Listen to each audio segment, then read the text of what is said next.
if I better the life of 10 people, and if you better the life of 10 people, and if she betters the life of 10 people, and if he betters the life of 10 people, then through generation, we're going to transform the world into a better place. We're going to be able to help millions of people, all of us together, just by changing the lives of 10 people. And on the book that I read by Admiral William McRaven called Make Your Bed, he is teaching us 10 different principles that we can implement into our lives to better our world.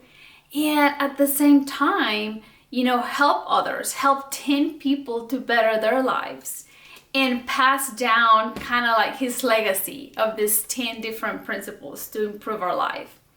The first one is start your day with a task complete, like make your bed. He said that whenever we start our day with a complete task, will then motivate us to continue to do another task and another task and another task. So that is kind of like a very important habit for us to have first thing in the morning, make your bed so that you can have the inspiration to continue to finish other tasks through the day. And he said whenever we have a not so successful day, then you can come back to a bed that is already made, and then they'll give you, they'll put a smile on your face. That's one of the things that he mentioned. Okay, principle number 2, he says that you cannot do it alone. You have to find somebody to help you paddle. On the Navy, he said that you have to learn to be a good team player.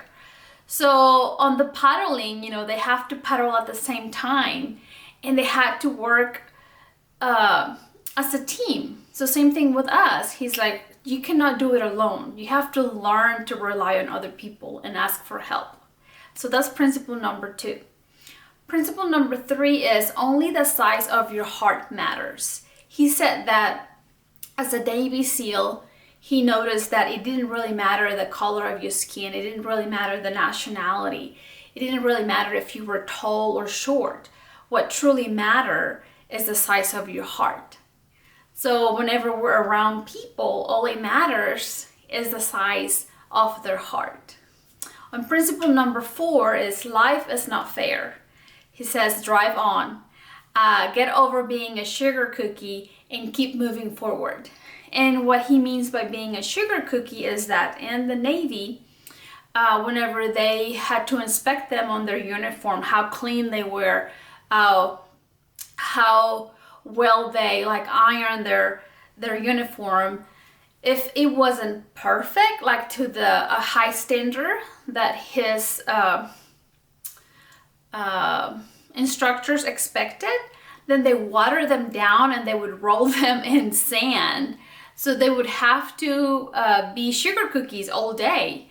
And he said it's just a reminder for us to know that life is not fair, and there's going to be times where it's not all going to be pleasant, but you have to continue to move on with your life. So he says just get over being a sugar cookie. Principle number 5, he says failure can make you stronger. Don't be afraid of the circus, he says, because during his training as a Navy SEAL, if they would not perform at a high standard, they would have to go to the circus, and that was like 2 hours extra at the end of the day where they had to practice and train, and they would just give them extra workouts to do. So he said that made him better, that made him stronger, and he could swim faster. So he is inviting us for us not to be afraid of failure, but is questioning ourselves, okay, how can I get better? How can I figure it out and use this as a moment of growth? How can I improve myself? Principle number 6, he says, you must dare greatly. Have courage. Have courage to stand up. Have courage to move on. Have courage to follow your dreams. Principle number 7 is stand up to the bullies. Do not back down from the sharks. He said that would take them to the ocean at nighttime, and it would be really dark. And there were sharks in the ocean, but the courage to be a Navy SEAL, to graduate, was better, was greater than being afraid of the sharks. So he tells the story of how, they were afraid. It was cold water, it was dark, they couldn't see, but, they got the task done. So he said, to stand up to bullies, to not be afraid and continue to move on. On his principle number 8, he talks about rise to the occasion, be your best in the darkest moments. So here he said some of the toughest exercises they had to do in the ocean. It was dark, they couldn't see. So that was the moment where they have to be at their best. They had to be calm, they have to be able to think and figure out what was the next step. So on the principle number 8 is like rise to the occasion. He says, just be your best at the darkest moments. Principle number 9, he says, give hope, like give people hope. Start singing when you are up to your neck in mud. He shares in one of his stories that one of the toughest trainings is like they go 6 days without sleeping and kind of like without eating, I guess. It's like they walk through the desert and they're just full of mud and people give up, that's really hard, just walking for 6 days.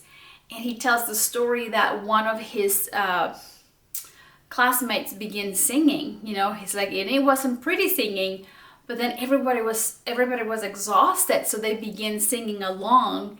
And just by the power of one people giving hope, then everybody began singing.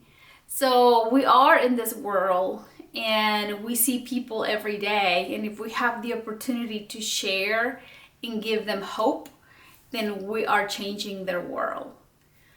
Principle number 10, he says, never ever give up. Don't ever ring the bell.